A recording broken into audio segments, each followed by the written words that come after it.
Yet again, Neymar's journey at the World Cup has come to an end in the quarter-final. In his first ever World Cup tournament in 2014, he was laden with the responsibility of carrying the team as the country's best player.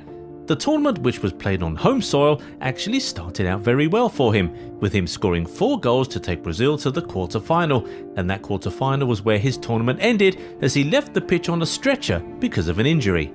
So, although Brazil made it to the semis in the tournament, Neymar's journey ended in the quarter-final.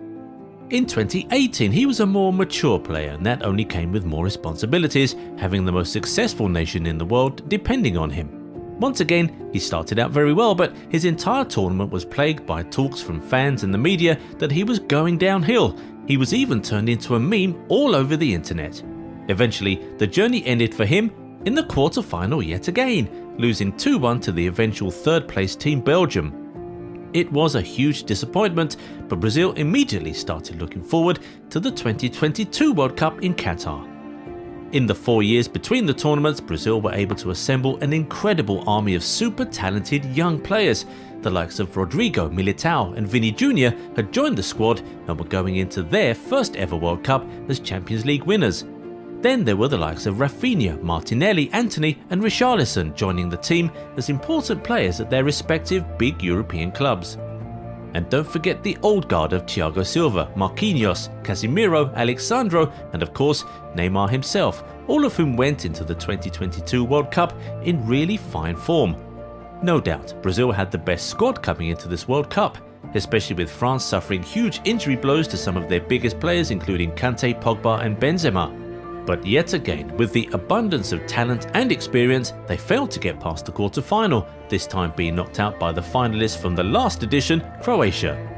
For Neymar, this just goes down as another bad international tournament. He picked up an injury in the opening game against Serbia, which caused him to miss the remaining 2 group matches.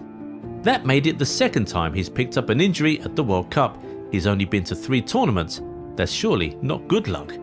He himself expressed his frustration about these injuries at the World Cup. Here's what he said after picking up that injury against Serbia in the opening game of the tournament. "Today has become one of the most difficult moments of my career, and again in a World Cup, I have an injury. Yes, it's annoying, it's going to hurt, but I'm sure I'll have a chance to come back because I do my best to help my country, my companions and myself." Come back he did. He was back in time to inspire Brazil to a round of 16 cruise against South Korea, getting a goal for himself from the penalty spot in the 13th minute. He and his teammates danced into the quarter-final where they faced a much stiffer Croatian side, but there wasn't much dancing to be done this time around. They were held to a 0-0 draw in normal time, so the game went into extra time.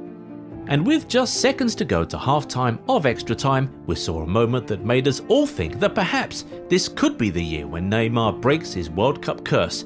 He broke through the Croatian defence and presented us with a great candidate for goal of the tournament. It was a late goal and we all thought that was that. Brazil was surely through now. But just like in the previous 2 editions, it was not to be. With just 3 minutes left on the clock in the second half of extra time, Bruno Petkovic found the back of the net with Croatia's first shot on target of the entire game and dragged the game into penalties. And when you're playing against Croatia at the World Cup and the game goes to penalties, you immediately become the underdogs. Going into that game against Brazil, these guys had won 4 of their last 5 World Cup knockout games in extra time. 3 of those wins coming from penalty shootouts. They were very ready to make that 4. And boy, did they do that brilliantly. They converted all 4 of their penalties while Brazil missed 2 of theirs, one of which was saved by man of the match Dominik Livakovic. For the 3rd time, Neymar's World Cup journey ended in the quarter-final. And let's not forget that the PSG number 10 hinted that this World Cup would be his last because he wasn't sure he had the mental capacity to go another time. We can only imagine how much this loss will have done to his mental health. So the reality is that Neymar may never get to overcome the curse which has crippled him multiple times on the world's biggest stage. Even though this time around Neymar leaves with a little prize of his own, levelling with Pelé as the man with the most goals for Brazil's national team. But surely that won't help mend his broken heart right now. Why has this curse always crippled Neymar? Who knows? Who can explain? Football can be a cruel sport. Because with Neymar's form going into this World Cup and even with his performances in the games he played in the tournament, you'd say he deserved to at least play in a World Cup semi-final for the first time in his career. but it was just not to be. Football can be really beautiful, you know, but it can also be really cruel.